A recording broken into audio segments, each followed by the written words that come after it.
Welcome guys, today in this video gonna to show you how to open Google Chrome browser using command prompt Windows 10 PC.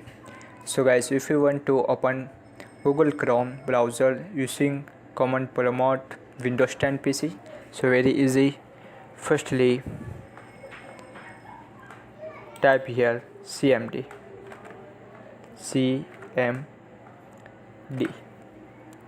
After click on command prompt,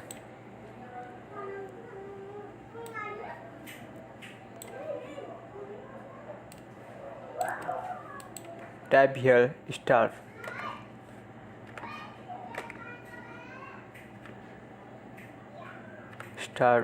space Chrome CHROME. After click on enter. That is.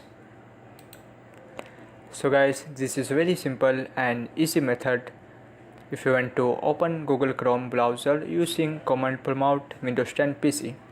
Thank you for watching this video. Please subscribe my channel for latest update.